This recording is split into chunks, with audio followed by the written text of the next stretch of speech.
여러분 어떻게 살 것입니까? 지금까지의 삶이 아니라 이후로 여러분 어떻게 사시겠습니까? 세상이 그렇게 좋습니까? 세상의 일이 그렇게 중요하십니까? 여러분 어디를 바라보고 살아가십니까? 아직 기회가 있습니다. 여전히 우리에게 말씀이 있으니 우리에게 기회가 있습니다. 우리 안에 우리를 향하신 우리의 영원한 아버지가 되신 하나님, 그 하나님을 깊이 생각하고 우리의 신앙의 삶이 우리의 주가 되신 예수 그리스도와 더불어 깊은 교제 가운데 우리 주님을 누리며 살아가는 그런 거룩한 성도의 삶이 다 되시기를 주님의 이름으로 축복합니다. 시간이 그렇게 많지 않습니다. 히브리서 10장 37절 말씀을 여러분 혹시 기억하십니까? 잠시 잠깐 후면 오시리니 지체하지 아니하실 것이다.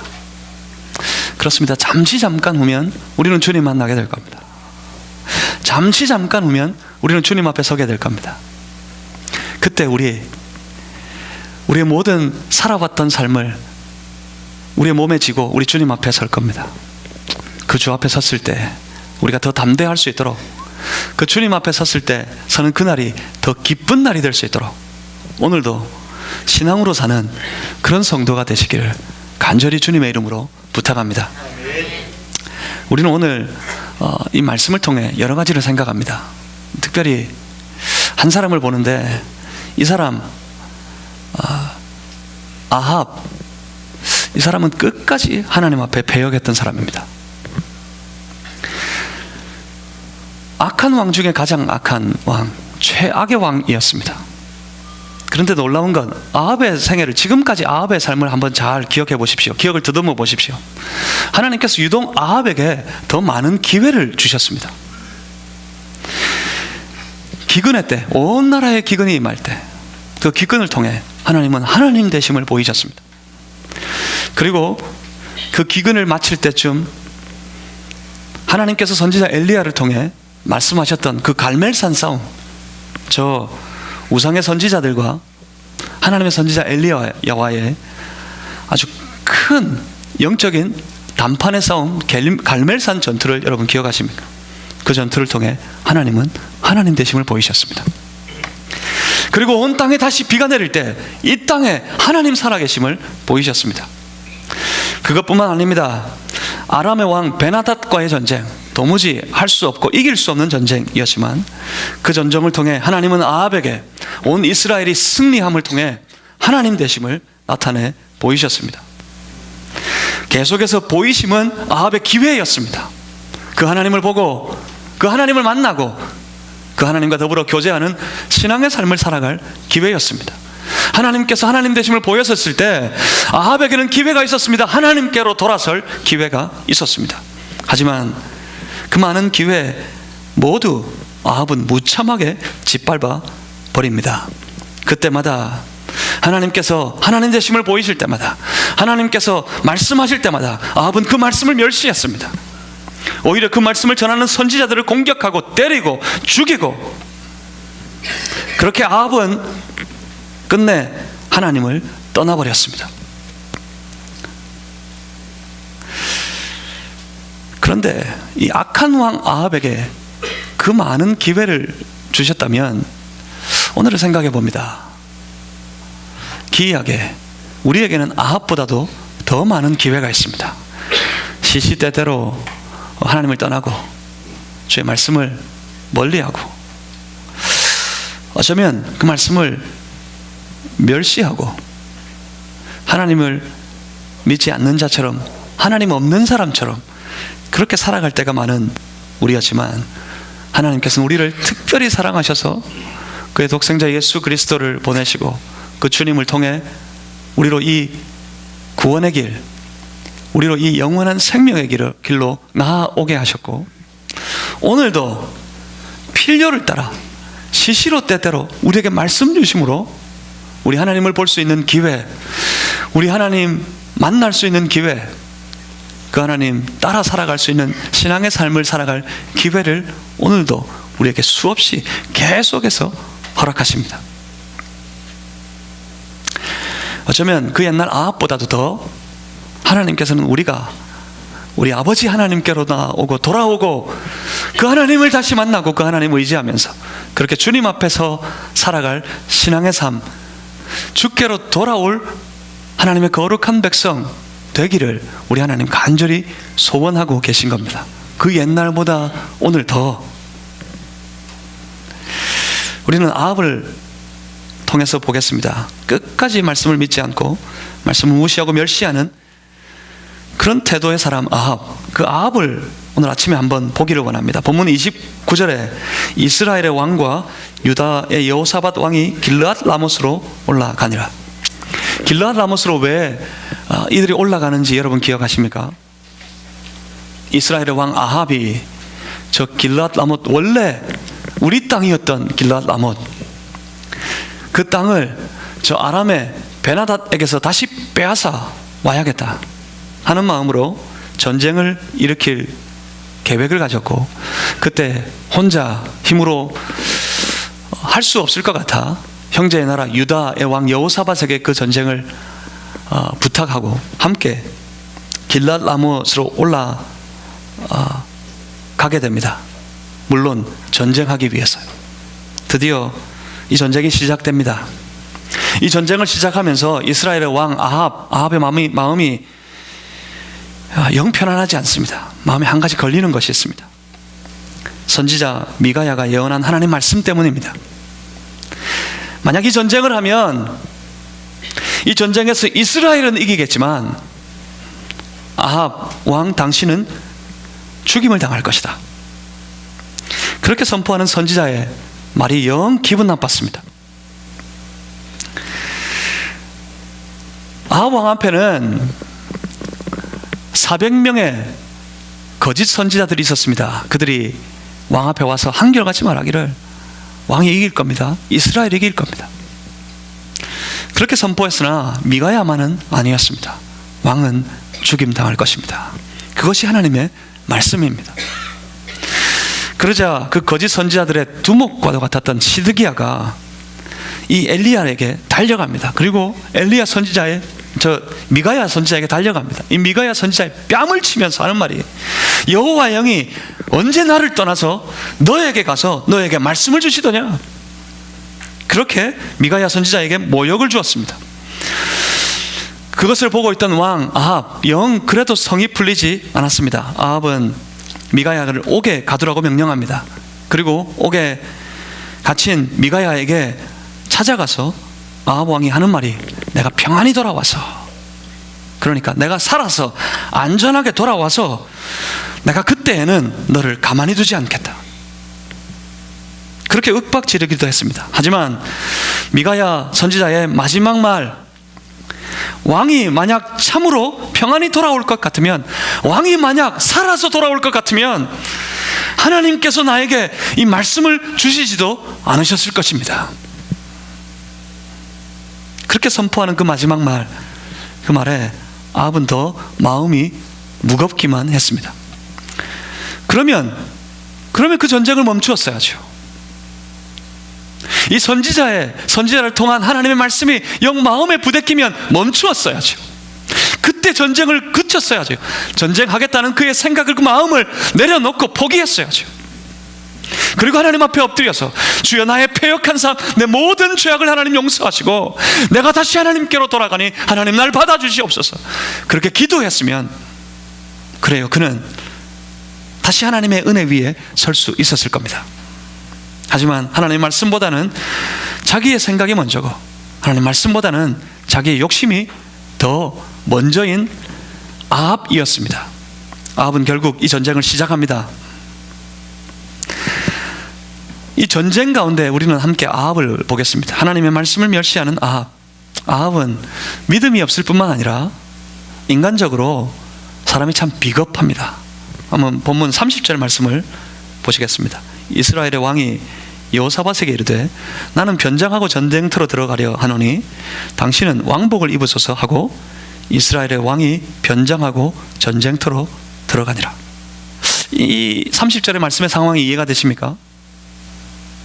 아합 왕이 여호사밧 왕에게 그렇게 말합니다. 왕은 왕의 의복, 왕복을 입으시고 이 전쟁터로 나아가십시오. 나는 변장을 해서 한 발 빠지겠습니다. 그런 말이 있습니다. 신앙이 없으면 뭐라도 있어야 될까요? 신앙이 없으면 의리라도 있어야지. 뭐 그런 말들을 자주 합니다. 신앙이 없으면 의리라도. 그래야 공동체를 세울 수 있습니다. 신앙이 없으면 의리로. 그런데 보통의 경우는 신앙이 없으면 사람이 의리도 없습니다. 이 아합이 비겁한 행동을 한번 보십시오. 왜 여호사밧에게 왕의 의복을 갖추고 전쟁으로 나가라 했을까요? 왜 자기는 변장을 하고 이 전쟁에 산발 물러섰을까요? 모든 공을 여호사밧에게 돌리기 위해서? 이 전쟁이 여호사밧의 전쟁이 되도록 하기 위해서입니까? 그렇지 않습니다. 아합은 미리 예측하고 있었습니다. 아마 이 전쟁이 시작되면 이번 전쟁에서 처참하게 실패했던 아람, 그리고 아람의 왕 베나닷은 이스라엘의 왕 아합을 잡기 위해 혈안이 될 것이다. 아마 이 전쟁에서 모든 전력은 아마 이스라엘의 왕 아합에게 집중될 것이다. 집중적인 공격을 왕이 받게 될 것이다 하는 사실을 아합은 미리 예측했습니다. 그리고 죽고 싶지 않았어요. 미가야 선지자가 미리 예언했던 대로 하나님께서 미가야를 통해 아합에게 주셨던 말씀처럼 그렇게 이 전쟁에서 아합이 죽임당하고 싶지가 않았습니다. 그래서 그는 변장을 합니다. 마치 왕이 아닌 것처럼 보이기 위해서 여호사밧을 왕의 의복을 갖추어 입혀 앞세웁니다. 무엇 때문에요? 그가 아합으로 보이도록 하기 위해서.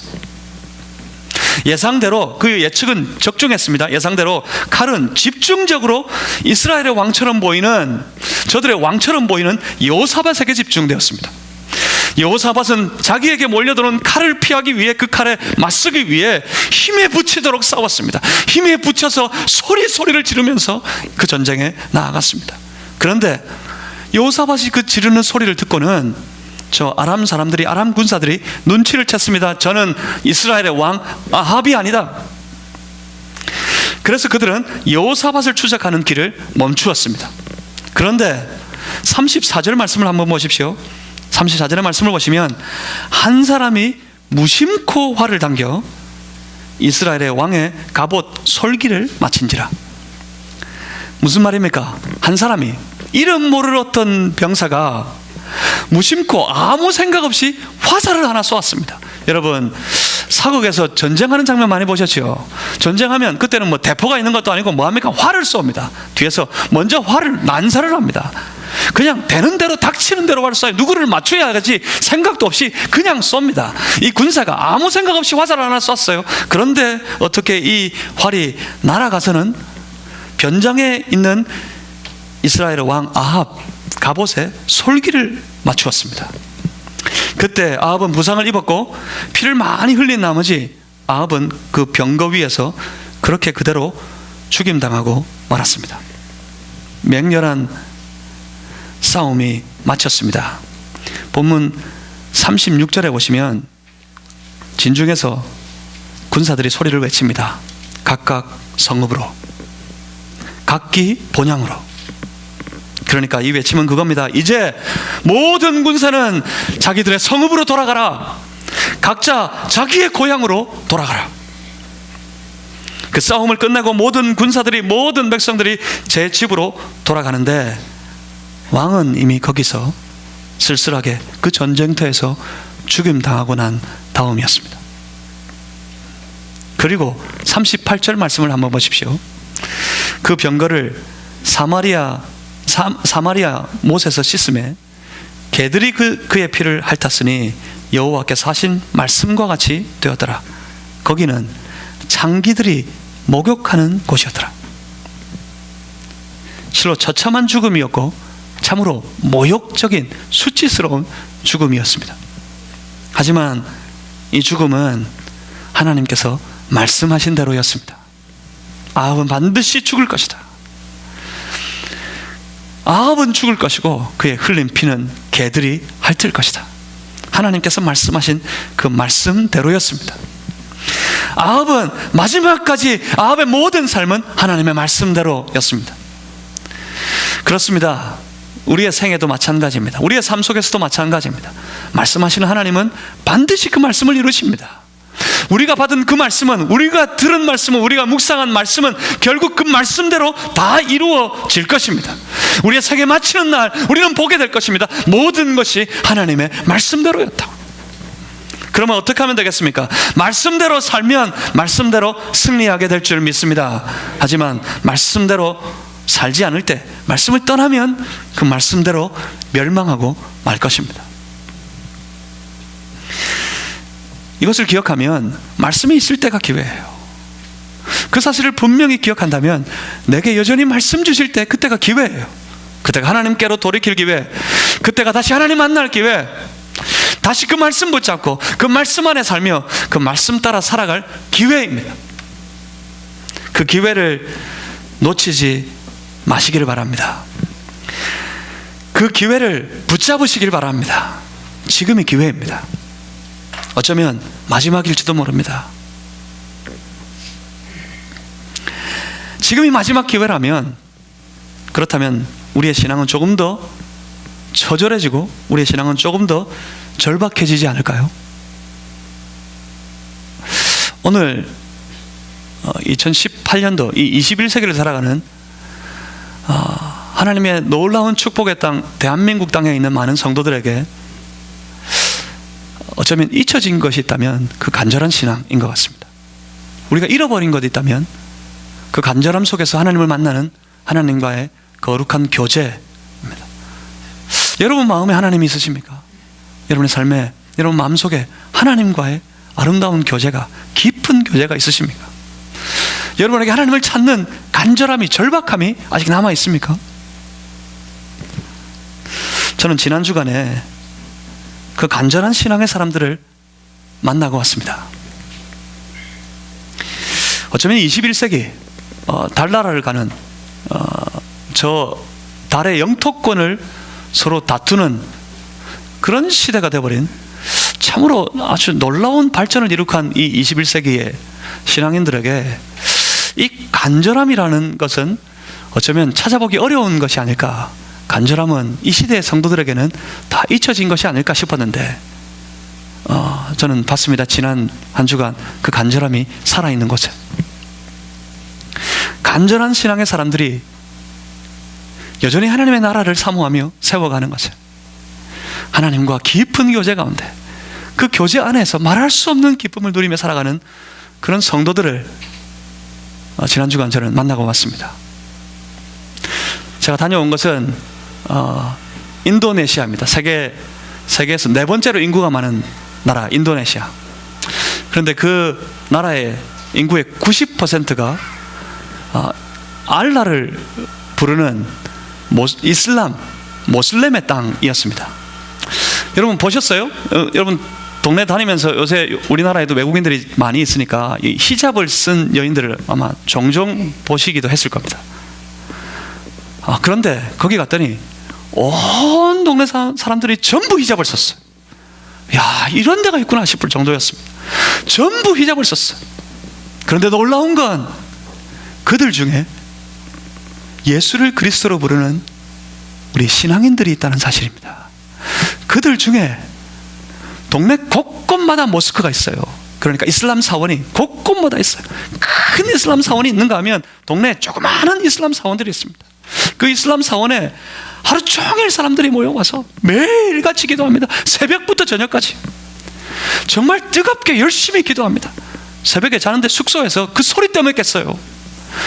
이슬람 사원에서 이슬람 성도들이 그들의 하나님을 부르면서 기도하는 소리 때문에 시끄러워가지고 잠을 못 자고 깼어요. 새벽 4시 반, 4시 반이면 정확하게 기도하는데 그 소리가 너무 기분이 나빠서 깼어요. 그 기도하는 소리 정말 기분 나쁜 소리더라고요. 온 나라가 그렇게 모스크에 모여가지고 매일같이 기도하는데, 그런데 그들 중에도 예수 믿는 사람들이 있습니다. 그들 가운데 주님의 몸된 교회가 있습니다. 가장 먼저 들렀던 곳은 발리에 있는 베데스다 교회라는 곳입니다. 그 영상을 처음 부분 한번 다시 좀 틀어주세요. 이 베데스다 교회는 2003년도에 시작되었습니다. 이 베데스다 교회는 한국인 오집사님이라는 분, 우리 교회도 오집사님 있으시죠? 오유진 집사님 어디 계세요? 반주하신다고 수고하셨는데, 한국인 오집사님, 국제 결혼을 하신 분입니다. 이 오집사님과 현지인 사역자 로이 목사님, 이 두 분이 처음 개척한 교회입니다. 이 로이 목사님은 이 오집사님의 부탁을 받아서 우리 김재룡 선교사님이 그 살렘 신학교 출신인 목사님 한 분을 이쪽에 파송하셔서 보내셨는데, 그분이 바로 로이 목사님이십니다. 이 교회가 세워진 곳은 처음에 허허벌판이었습니다. 허허벌판에 동네라고는, 인가라고는 없고 몇 채의 집이 있었는데 그 집이 바로 장려촌이었습니다. 그러니까 베데스다 교회는 장려촌에서 시작됐습니다. 장기들의 집 끝에 조그마한 원두막 같은 곳이 하나 있었는데, 그곳에서 이 오집사님과 로이 목사님이 아이들을 만나고 아이들에게 구제품을 전달하면서 그들에게 복음을 전했습니다. 그리고 두 분이서 간절히 기도했습니다. 하나님, 이 땅, 이 사탄이 지배하는 땅에 주의 몸된 교회가 세워지게 해주십시오. 하나님, 이곳에 교회가 세워지기를 원합니다. 그렇게 간절히 기도하면서 아이들을 만나고 아이들에게 먹을 것을 나누어 주었습니다. 그런데 그들 때문에, 복음을 전하는 그들 때문에 아이들이 계속해서 나오고, 그러니까 도저히 영업이 되지 않았나 봐요. 그 장기촌의 두목이 화가 나서 뭔 일을 하지 알지 못하는 이 사람들을 쫓아내기 위해서 그 원두막을 찾아갔습니다. 매일같이 갔습니다. 매일같이 가서 방해하고 핍박했습니다. 그런데 언제부턴가 그 핍박은, 그 방해는 멈추었습니다. 매일같이 와서 먹는 것을 받아서, 먹을 것 받아가지고 돌아갔습니다. 아, 먹을 것 때문에, 먹을 게 부족해서 먹을 것 때문에 오는구나 싶었습니다. 그런데 언제부턴가 이 구제품도 다 끊어지고 그저 아이들 만나서 복음만, 하나님 말씀만 전하는 것 뿐이었는데, 그런데 또 옵니다. 이 장기촌의 두목이 계속해서 옵니다. 이 로이 목사님이 하도 궁금해가지고 그분에게 물었습니다. 이제는 더 이상 먹을 것도 나누지 않는데 왜 계속해서 오십니까? 그렇게 물었더니 이 두목이 하는 말이, 이제는 먹을 것 때문이 아닙니다. 이제는 말씀 듣고 싶어 옵니다. 그럽니다. 말씀이 듣고 싶어서 매일매일 옵니다. 그런데 매일같이 얼굴의 표정이 달라져요. 말씀 듣고는 돌아가서 자신의 삶을 돌아봅니다. 자신의 삶을 생각합니다. 자신의 생활의 현장을 봤어요. 하나님 앞에 부끄럽고 너무나도 추악한 죄악의 삶인 것 같아서 이거 다 내려놓고 뿌리치고 싶었습니다. 그러던 어느 날 이 장려촌의 두목이 로이 목사님을 찾아와서 하는 말이 이겁니다. 목사님, 나는 이제 더 이상 이렇게 살고 싶지 않습니다. 나는 이제 이 일을 다 버리고 포기하겠습니다. 그리고 이 건물들은 목사님께 드릴 테니 목사님이 알아서 사용하십시오. 그렇게 그 건물, 그 장기촌이었던 그 건물에 교회가 시작되었습니다. 그 교회, 그 베데스다 교회는 처음에 이 로이 목사님과 한국인 오집사님 한 가정, 그리고 3명의 장녀들로부터 시작되었습니다. 어느새 해가 가면서 그곳에, 허허벌판이었던 그곳에 동네가 들어섰습니다. 사람들이 모였습니다. 그들은 복음에 적대적입니다. 예수 믿는 사람들을 싫어합니다. 그래서 매일같이 예배드리는 그곳에 그 동네 사람들의 말할 수 없는 핍박이 시작되었습니다. 하지만 로이 목사님과 이 3명의 장기들은 하나님 앞에 예배드리는 것을 멈추지 않았습니다. 그들의 삶이 바뀌었고요, 그들의 기쁨이, 그들의 삶의 영광이 바뀌었습니다. 매일같이 주님을 만나는 것이 즐거웠고, 주님과 함께 있는 것이, 말씀과 함께 있는 것이 너무나도 기뻤습니다. 예배 드릴 때마다 돌들이 날라들어오지만 멈추지 않았습니다. 전혀 고통스럽지도 않았습니다. 하나님 앞에 예배 드리는 그 순간이 너무나도 기뻤습니다. 그런데 어느새 그 교회가 70명의 사람들이 모여서 함께 예배드리는 곳이 되었습니다. 그리고 2009년도에 2003년에 시작한 이 교회가 2009년도에 또 다른 발리의 또 다른 지역의 한 교회를, 예수의 이름을 부르는 또 다른 한 교회를 개척하게 됩니다. 그 교회가 바로 베델 교회입니다. 그 베델 교회 살렘신학교에서 또 졸업생을 보내어 그곳에서 현지인이 사역하도록 하고 있습니다. 그곳에서도 약 40여 명의 그리스도인들이 모여서 하나님께 매일 예배드리고 있다고 합니다. 그리고 또 놀라운 것은 이 베데스다 교회의 초창기 시절에 이 교회를 같이 섬겼던 살렘신학교 학생이었죠. 한 전도사님이 있었습니다. 이 전도사님의 사정은 더 기가 막힙니다. 이 전도사님은 말랑 출신입니다. 이 말랑에 살렘 신학교가 있었는데, 그 말랑이라는 도시에 한 모스크를 섬기는 이슬람 사원을 섬기는 이슬람 사제의 아들이 이 우마라는 전도사님이었습니다. 그 아버지는 이슬람의 사제였다는 말입니다.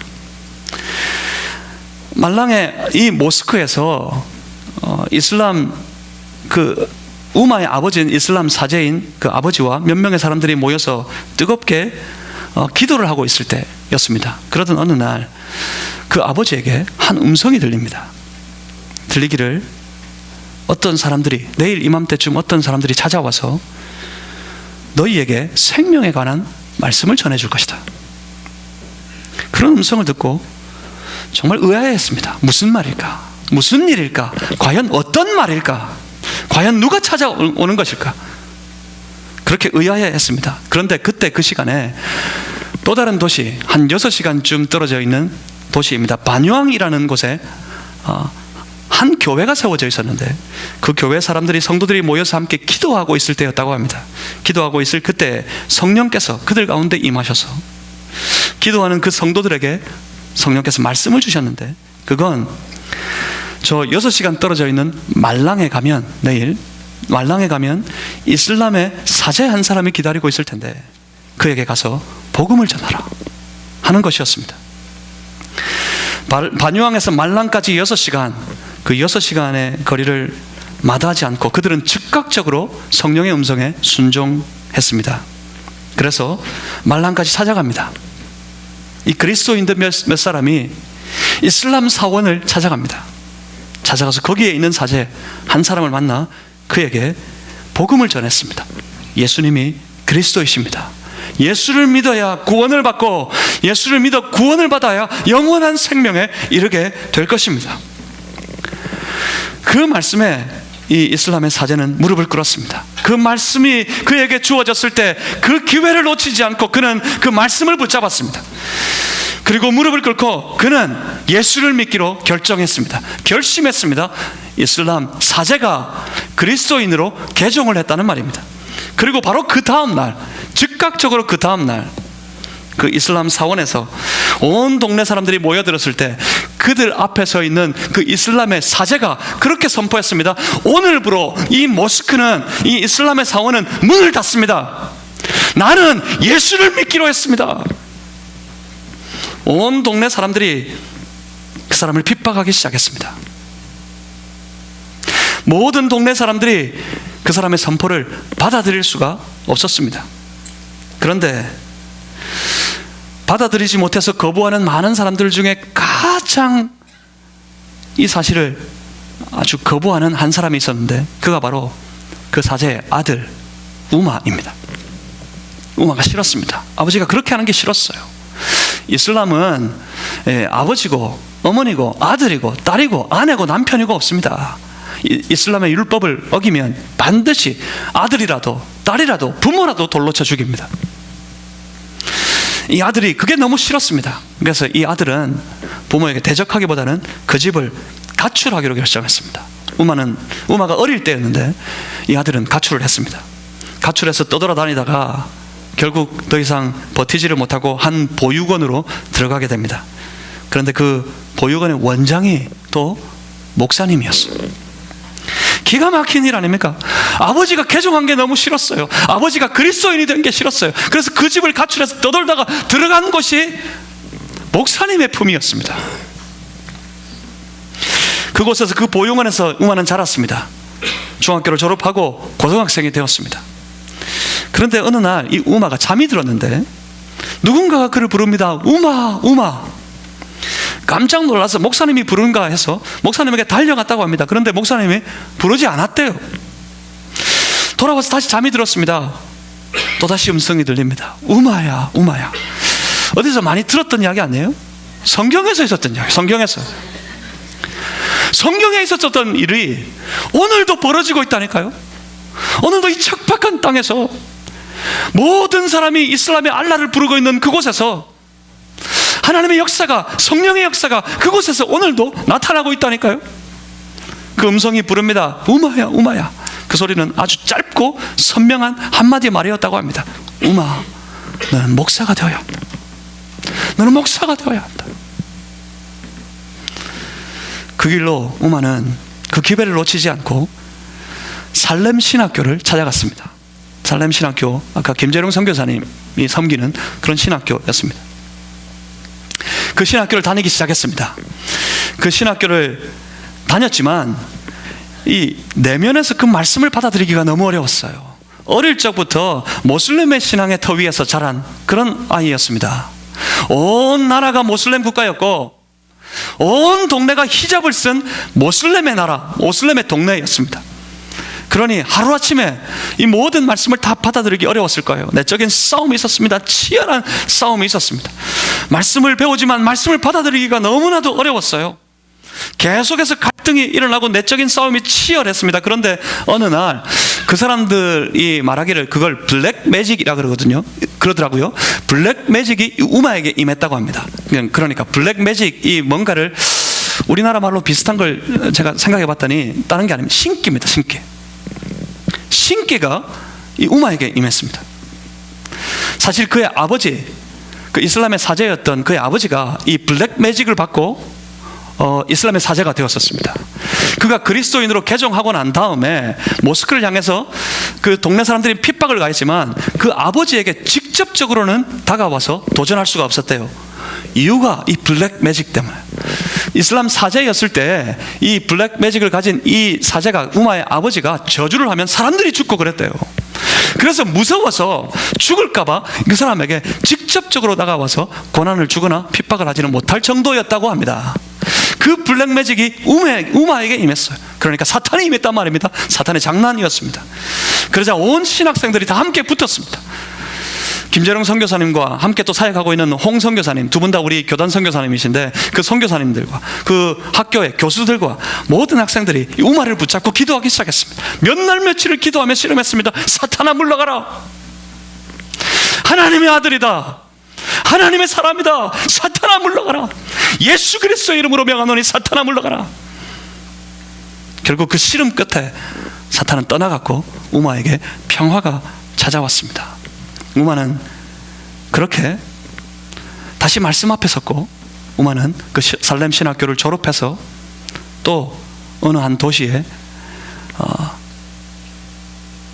현지인 교회를 섬기는 현지인 목사가 되었습니다.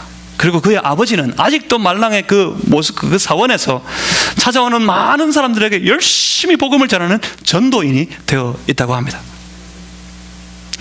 그리고 와길 유치원을 찾아갔습니다. 와길 유치원에 예수 믿는 많은 아이들이 있었어요. 눈빛이 빛이 났습니다. 예수를 믿습니까? 그랬더니 아이들이 아멘 그럽니다. 그들의 빛나는 눈빛을 보고, 눈동자를 보고 저는 감격할 수밖에 없었어요. 아, 예수 믿으면 이 척박한 땅에서도 이렇게 빛이 날 수 있구나. 이 아이들이 그 유치원에서 교육을 잘 받고 자랐습니다. 그런데 그 유치원이 우리 기독교 유치원이었는데 그 유치원에서부터 교회를 시작하기를 원했습니다. 유치원 선생님들과 그 아이들 데리고 선교사님이 교회를 시작하고 싶었어요.